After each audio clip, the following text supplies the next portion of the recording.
আমরা কি সত্যিই কিছু হারিয়েছি? মমতা বন্দ্যোপাধ্যায় এই যে তার গান, তার ছবি আঁকা, তার কবিতা, তার ভাষণ, যেগুলো অনেকে বুঝতেই পারতেন না যে তিনি কি বলছেন, এগুলো কি আমরা আদৌ হারিয়েছি? মানে এক্ষেত্রে যা কিছুর অভাব দেখতে পাওয়া যাচ্ছে, সেই অভাব পূরণ করার জন্য বিজেপির বিধায়ক মন্ত্রীরা এত ব্যাকুল কেন? এবং এই সন্দেহটা আরও বেশি করে দানা বাঁধে যখন মহামহিমের মুখে এমন একটি উক্তি শুনতে পাওয়া যায়, যে উক্তি একটা সময় বুদ্ধদেববাবু সরকারের মুখে শোনা গিয়েছিল। তারপর তার পতনটা দেখার মতো ছিল। মমতা বন্দ্যোপাধ্যায়ের মুখেও তারপরে সেই উক্তি উঠে এসেছিল এবং তার পতন এখনো পর্যন্ত যারা দেখছেন তারা হয়তো ভাবছেন যে দম্ভের পতনটা এইরকমই হয়। আর তারপর যখন সেই একই উক্তি মহামহিমের জিভেও উঠে আসে, তখন কোথাও গিয়ে একটা ভাবতে হয় যে গুরুজনেরা কিন্তু বলতেন শব্দ ব্রহ্ম। কোথাও গিয়ে খুব তাড়াতাড়ি নিজেই নিজের দিকে ব্রহ্মাস্ত্র দেখে দিলেন না তো? আবার এর মধ্যে বেশ কিছু মজার বিষয়ও রয়েছে এবং এগুলো ব্যক্তিগত কুৎসা বা ব্যক্তিগত আক্রমণ হিসেবে দেখবেন না, দয়া করে রসিকতা হিসেবেই নেবেন। আপনারা জানেন যে মমতা বন্দ্যোপাধ্যায় তিনি ছবি আঁকতেন। এবার সেই ছবি যে কিসের ছবি, সেটা যে কি, সেটা খুব একটা বোঝা যেত না, কিন্তু সেই ছবি কোটি কোটি টাকায় বিক্রি হতো। সম্প্রতি দেখা যাচ্ছে আমাদের রাজ্যের বর্তমান পুর ও নগরোন্নয়ন মন্ত্রী অগ্নিমিত্রা পাল তিনিও ছবি আঁকছেন। সেই ছবি সমাজ মাধ্যমেও এসেছে। এবার কোনো সমজদার কোটিপতি শিল্পপতি সেই নিয়ে আগ্রহ দেখিয়েছেন কিনা জানা নেই, তবে এটাও সেই রকমই উচ্চ দরের ছবি, উচ্চ দরের শিল্প, এরকমটাই অনেকে বলছেন। আবার জানেন আপনারা মমতা বন্দ্যোপাধ্যায়ের গান, তার গানের অ্যালবাম বেরোতো, আলাদা করে পুজোর সময় গান লিখতেন, সুর করতেন, গেয়েও উঠতেন। তো সেইখানে যদি কোনো রকম কোনো অভাব থেকে থাকে, সেটা পুষিয়ে দিয়েছেন অনেকটাই বিধায়ক কৌস্তব বাগচি এবং আমাদের রাজ্যের পঞ্চায়েত মন্ত্রী দিলীপ ঘোষ। খাসা গলা এবং সেই সুললিত গান শুনে তাদের চারপাশের মোসাহেবদের মধ্যে যে উদ্দীপনা দেখতে পাওয়া যাচ্ছে, সেটা দেখে বলতেই হবে একমাত্র নিন্দুকেরাই এগুলোকে বদ, বিতিকিচ্ছিরি, বেসুরো বা বিপজ্জনক বলতে পারেন। সমজদারেরা কিন্তু এই কথাই বলবেন যে এই রকম গলার গিটকিরি শুনেছেন আগে কখনো? এখন টিটকিরি মেরে কি হবে? আবারও বলছি, ব্যক্তিগত কুৎসা বা আক্রমণের জন্য এই কথাগুলো বলছি না।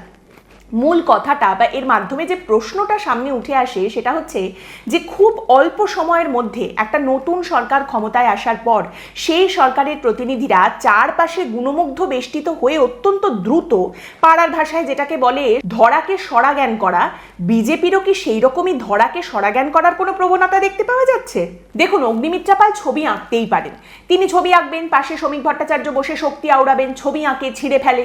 এবার শখে কেউ ছবি আঁকতেই পারেন, সেই ছবি কোটি কোটি টাকায় যতক্ষণ না বিক্রি হচ্ছে ততক্ষণ তো অসুবিধার কিছু নেই, শখ থাকতেই পারে, ছবি আঁকবেন তিনি। কিন্তু এই শখ তখন শখে পরিণত হয় বা ছ্যাঁকা তখন লাগে যখন এই শিল্পের বহিঃপ্রকাশ অদ্ভুত অদ্ভুত জায়গায় ঘটে। যেমন পটাশপুরে বন্যা পরিস্থিতি পরিদর্শন করতে গেছেন মন্ত্রী অগ্নিমিত্রা পাল। স্পিড বোটের ওপরে চেপে তিনি যাচ্ছেন দেখতে কি অবস্থা, জলমগ্ন চারিদিক, এবং সেখানে বসে হঠাৎ অগ্নিমিত্রা পাল, তিনি মন্ত্রী রাজ্যের, তিনি বলে ওঠেন যে এই জলমগ্ন পরিস্থিতি মানুষের খুবই অসুবিধা হচ্ছে, কিন্তু এই যে চারিদিকের এই সৌন্দর্য, সুজলাং সুফলাং মাতরম, পশ্চিমবঙ্গের মতো সৌন্দর্য ভারতের আর কোথাও নেই। ওই গানটা মনে পড়ে যাচ্ছে, ও আমার দেশের মাটি। তারপর তিনি সেই গানটা গেয়েও দেন দুপংক্তি এবং এই যে বন্যা পরিস্থিতির মধ্যে সৌন্দর্য আবিষ্কার করে তিনি গান গাইছেন, যেখানে তিনি বন্যায় দুর্গতদের দেখতে গেছেন। তা বন্যায় জলমগ্ন এলাকায় সৌন্দর্য যদি তিনি আবিষ্কার করেন, সেই নিয়ে তো প্রশ্ন উঠবেই যে তিনি গেছেন মন্ত্রী হিসেবে, সেখানে সাধারণ মানুষ বন্যায় দুর্গতদের পাশে দাঁড়াতে, কি হয়েছে, কতটা অসুবিধা, সেই দুঃখ কি করে নিবারণ করা যায়, কি কি সমস্যার সমাধান, কি কি সুরাহা বের করে দেওয়া যায়, সেইখানে গিয়ে প্রকৃতির বেগ যে তাকে এইভাবে আবেগে ফেলে দেবেন এবং তিনি গান গেয়ে উঠবেন বন্যা পরিস্থিতি দেখে, এইটা তো খুব একটা বোঝা যায়নি। মানে এই ব্যাপারটা পশ্চিমবঙ্গের অনেকেই হয়তো বুঝতে পারবেন না যে এটা কি করে হতে পারে। উচ্চ মার্গের চিন্তা ভাবনা ওনার মধ্যে হয়তো মাঝে মধ্যে রচনা সিনড্রোম দেখতে পাওয়া যায়। সেই যে একজন, তিনি ধোঁয়া দেখলেই মনে করতেন শিল্প হয়েছে, ধোঁয়া মানেই ইন্ডাস্ট্রি। আর এইখানে একজন বন্যা জলমগ্ন চারিদিক দেখে তার সৌন্দর্যের কথা মনে পড়ছে, প্রকৃতির কথা মনে পড়ছে, তিনি গান গেয়ে উঠছেন। এই কারণেই বললাম যে পশ্চিমবঙ্গের অনেকেরই এটা মাথায় ঢুকবে না যে একজন মানুষ যার মাথার ওপরের ছাদ চলে গেছে, যার ঘরবাড়ি ভেসে চলে গেছে, সে এসবের মধ্যে সৌন্দর্যটা ঠিক দেখবে কেমন করে। যাই হোক, তবু সৌন্দর্য দেখাটা ভালো ক্ষেপে যাওয়ার থেকে। এই মুহূর্তে আপনারা জানেন সোশ্যাল মিডিয়ায় একটা ট্রেন্ড চলছে যে অগ্নিমিত্রাই হচ্ছেন আসল অগ্নিকন্যা, কারণ তিনি কথায় কথায় ক্ষেপে যান, তার মাথা গরম হয়ে যায়। অগ্নিমিত্রা পাল মন্ত্রী, তিনি এদিক ওদিক যাচ্ছেন, রোজই কোথাও না কোথাও তিনি যান, এদিকে যাচ্ছেন ওদিকে যাচ্ছেন, এবং সেই সমস্ত জায়গায় গিয়ে ভাস্কো দা গামা কলম্বাসের মতো তিনি আবিষ্কার করেন। এখানে আস্তাকুর রয়েছে, এখানে নোংরা রয়েছে, এটা বেআইনি, ওটা বেআইনি, এগুলো কিন্তু আমরা একদম টলারেট করব না, এমন করে বলেন মন্ত্রী কথাগুলো যেন সেই দিনই সকালে টুপ করে ওটা ওখানে এসে পড়েছে। এর আগে এগুলোর কোনো এক্সিস্টেন্সই ছিল না, একদম সব বাম তৃণমূল কংগ্রেস চক্রান্ত। এবং তারপর তিনি বলতে শুরু করেন, আমরা কিন্তু এসব একদম টলারেট করব না, এগুলো বেআইনি, এখানে এটা করা যাবে না, ওখানে ওটা করা যাবে না, আমরা কিন্তু শাস্তি দেব। এবং তারপরেই দেখতে পাওয়া যায় যে একদিকে যখন অগ্নিমিত্রা পাল এইসব বলে চেঁচাচ্ছেন, তখন আরেকদিকে কলকাতার প্রাক্তন মেয়র, আমাদের রাজ্যের প্রাক্তন পুরমন্ত্রী, তিনি ফিরহাদ হাকিম মহামহিমের সঙ্গে বৈঠক করছেন। পুরনো সেই দিনের কথা আসছে উঠে, কত রকম গল্প চলছে। মহামহিম আবার তাকে মিষ্টি করে মেয়র সাহেব বলে ডাকছেন, চা কফি কুকিজ ফিশ রোল কত কিছু খাওয়া দাওয়া চলছে। সেখানে কিন্তু কোনো গাফিলতি হয়েছে, এসব শাস্তি দিতে হবে, ওসব কোনো ব্যাপার কিন্তু চোখে পড়ছে না। চিৎকার করা সহজ, চিৎকারটা সবাই করতে পারে। এই যেমন দেখুন, চাঁদনি চকে কিছুদিন আগে বেআইনি পার্কিং দেখতে গিয়েছিলেন মন্ত্রী অগ্নিমিত্রা পাল। সেখানে ফুটপাথের ওপরে চায়ের দোকানের একজন মহিলাকে রীতিমতো কড়া ধমক দিয়ে এসেছেন। তারপরে আবার কলকাতার ফুটপাথে বাচ্চার জন্য দুধ গরম করা হচ্ছে দেখে প্রচণ্ড রেগে যান তিনি, এবং সেখানেও তিনি ধমক দিয়ে ওঠেন মহিলাকে, বাচ্চার জন্য দুধ গরম করবে ফুটপাথে, পার্ক স্ট্রিটে। পার্ক স্ট্রিটের মতো জায়গা, এই রকম অভিজাত একটা জায়গা, আগে ইংরেজরা হেঁটে বেড়াতেন সেখান দিয়ে, এখন সমস্ত জমিদাররা হেঁটে বেড়ান। তো সেই পার্ক স্ট্রিটের মতো একটা জায়গায় ফুটপাথে বাচ্চার জন্য দুধ গরম করছে, দেখলেই তো গায়ে ছ্যাঁকা লাগার কথা, গায়ে ফোস্কা পড়ার কথা। কিন্তু আছে কিছু মাকুসেকু, কিছু নিন্দুকেরা, তারা প্রশ্ন করতে শুরু করে যে আপনি একজন মন্ত্রী, আপনি একজন মহিলা, আপনি সবে ক্ষমতায় এসেছেন, তারপরে এসেই আপনি একজন গরিব মানুষের সঙ্গে এইভাবে কথা বলবেন কেন, এইভাবে তাকে শাসানি দেবেন কেন? একটা ছিঁড়ি আছে তো সব কিছুর, আপনি এইরকম আচার আচরণ কেন করবেন? সব কিছুরই তো একটা ধরন আছে। অন্যদিকে বিজেপির সমর্থক যারা রয়েছেন তারাও হারমোনিয়াম বের করে গাইতে শুরু করে দেন, হ্যাঁ, এক গামলা দুধ, ওটা বাচ্চার জন্য, আমরা কি কিছু বুঝি না নাকি? হ্যাঁ, এই যে এখন দুধের দাম বেড়েছে, হতে পারে ওই মহিলা দুধ ব্ল্যাক করছিলেন। বা দেখুন, এটাও তো হতে পারে যে চিনির দাম বেড়েছে, দুধের দাম বেড়েছে, পাউরুটির দাম বেড়েছে, তারপরেও সেগুলোকে দেখিয়ে দেখিয়ে, এইভাবে এক গামলা দুধ দেখিয়ে দেখিয়ে বিদ্রুপ করছিল, দে ফেলে দে। হতে অনেক কিছুই পারে, কিন্তু আবারও সেই কথা, ক্ষমতার মুখ মানবিক হওয়া উচিত, দানবিক নয়। হতে পারে আপনার মনে হচ্ছে যে এই ফুটপাথের সংস্কার করতে হবে, আমি গরিব মানুষকে ছুঁড়ে ফেলে দেবো, ফুটপাথের সংস্কার দরকার, ফুটপাথ পরিষ্কার রাখতে হবে অবশ্যই, এবং তার জন্য আমাকে কঠোর পদক্ষেপ নিতে হবে, I have to be strict, কিন্তু তার জন্য I don't have to be rude or cruel. তার বলার ধরন নিয়ে সোশ্যাল মিডিয়ায় এত কটাক্ষ, এত সমালোচনা হয়েছে, সেই দেখে মুখ খোলেন অগ্নিমিত্রা পাল নিজেই, এবং তিনি তখন তার ভিডিওতে নিজেই বলছেন যে হ্যাঁ, আমি হয়তো একটু চিৎকার করে বলেছিলাম, হয়তো আরেকটু নরম করে আরেকটু বুঝিয়ে আমার বলার দরকার ছিল, সেটা আমি করতে পারতাম, আমি চিৎকার করে বলেছিলাম। এইটুকুই তো বিলম্বিত বোধোদয়। দেখুন, এই কথাটা বলার আগে ভিডিওতে মরা কংগ্রেস, তৃণমূল, বাম, তাদের সকলকে টেনে আনার কি দরকার ছিল?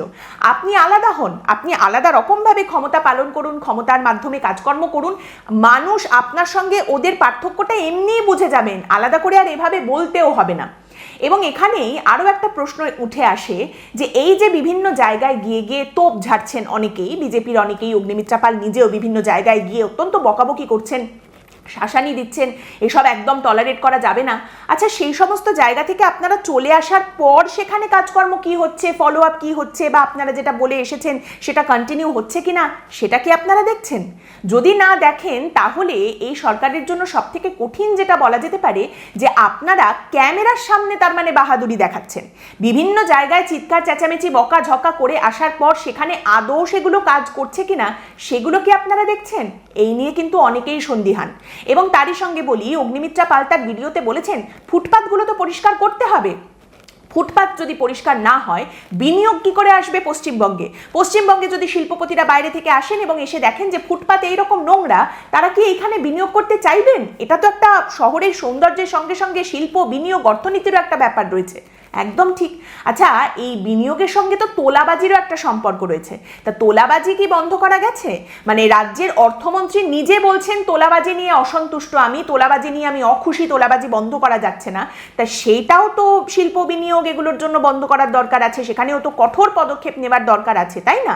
নাকি এরকম কোনো স্কিম আছে কি যে শিল্পপতিরা আসবেন, এসে তারপর তারা বলবেন যে ও তোলাবাজি হচ্ছে, আমার সঙ্গে তোলাবাজি হচ্ছে তাতে কোনো সমস্যা নেই, ফুটপাথগুলো তো পরিষ্কার, ফুটপাথ দিয়ে আমি সুন্দর হাঁটতে পারবো, অতএব আমি বিনিয়োগটা এখানেই করব। এইরকম কোনো স্কিম আছে কি? একইভাবে রাজ্যের স্বাস্থ্যমন্ত্রী শারদ মুখোপাধ্যায় একাধিক প্রোটোকল, একাধিক বিষয়, একাধিক নিয়মাবলী, এই সমস্ত কথাবার্তা দীর্ঘদিন ধরে তিনি বলেছেন, কিন্তু তারপর সেগুলো হচ্ছে কিনা কে দেখছে? সারপ্রাইজ ভিজিট হচ্ছে। সারপ্রাইজ ভিজিটে তিনি সম্প্রতি গিয়েছিলেন বর্ধমান মেডিকেল কলেজে, সেখানে প্রচণ্ড নোংরা পরিস্থিতি দেখে তিনি অত্যন্ত অসন্তুষ্ট এবং তিনি বলছেন পরিষ্কার পরিচ্ছন্নতায় 10-এ 0 পাবে এই হাসপাতাল।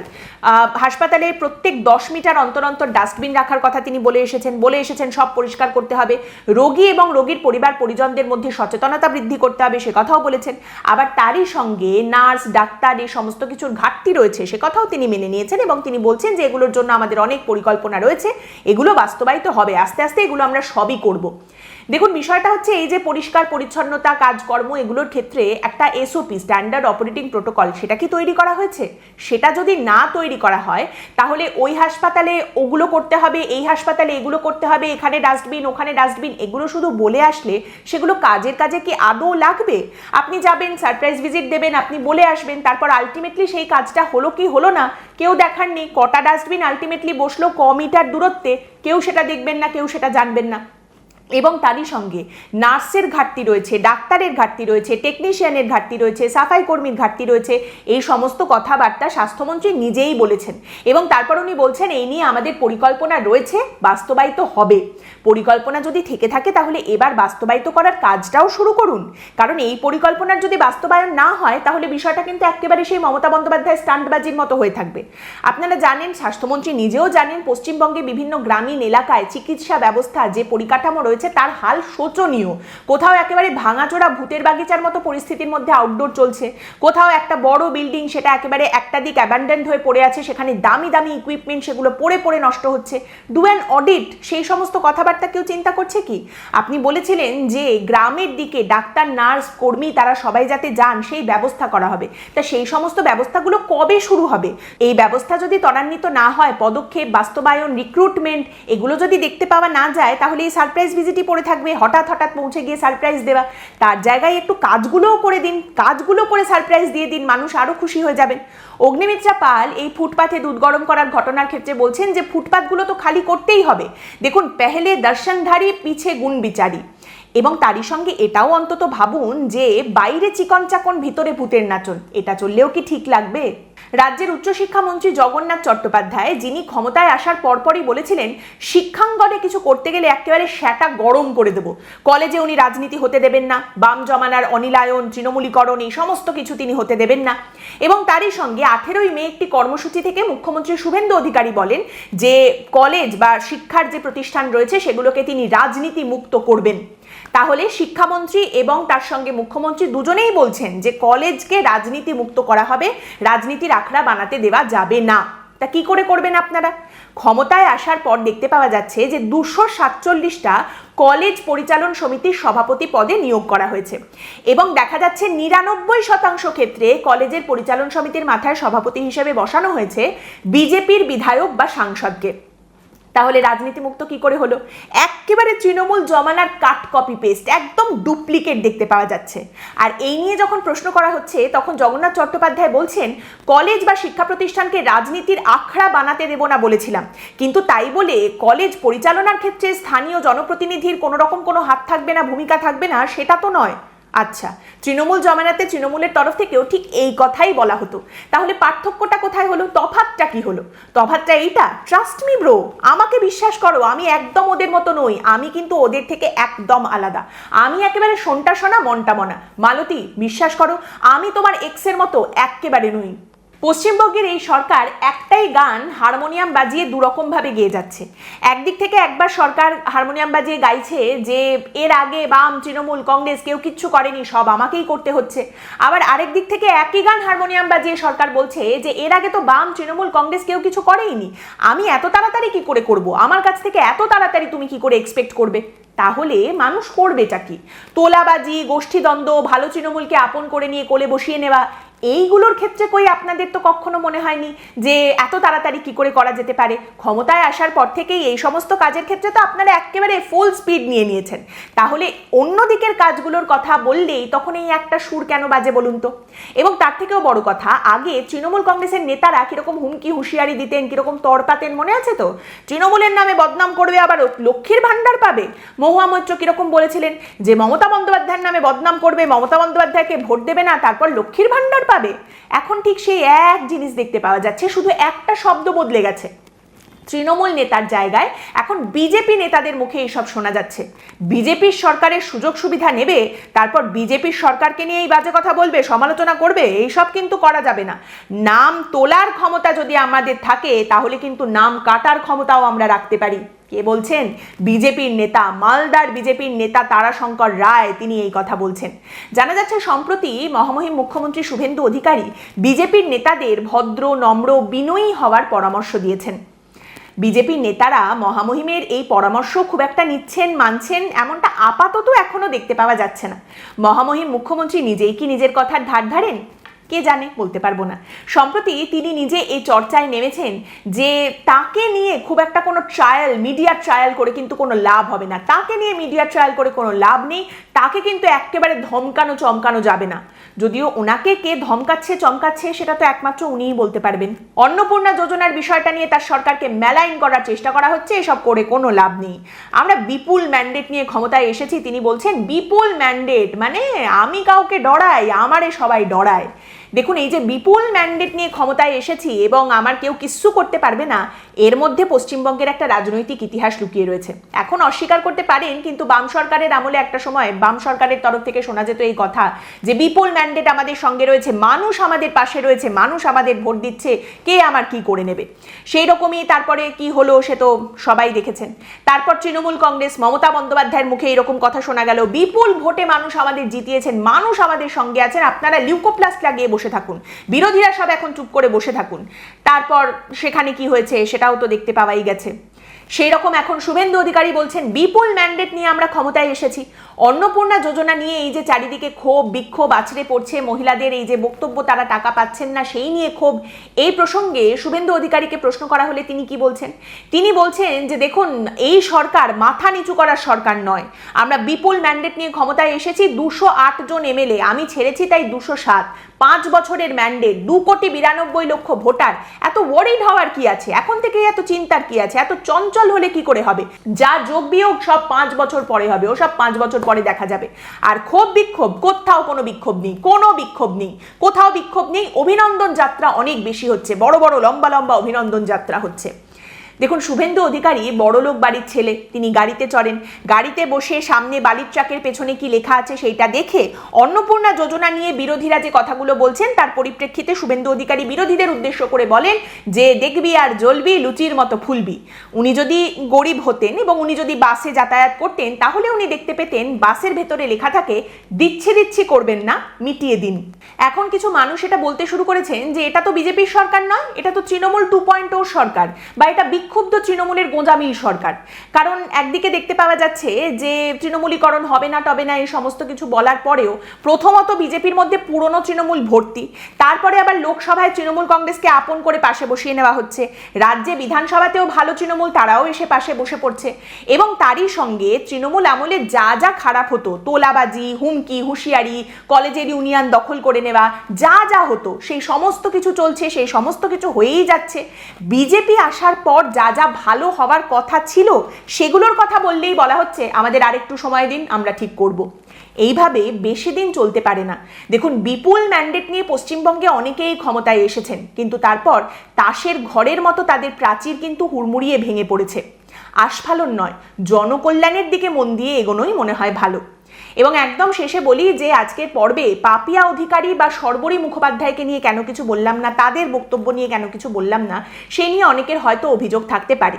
দেখুন, ওনারা যা বলছেন সেটা আমারই হজম করতে খানিকটা সময় লাগবে, আপনাদের আর কি বলি, আমাকেও একটু সময় দিন, এই আর কি। আজকের পর্ব এখানেই শেষ করছি। আপনাদের মতামত অবশ্যই জানাবেন। পরের দিন দেখা হবে অন্য একটি বিষয় নিয়ে আলোচনায়। ভালো থাকবেন।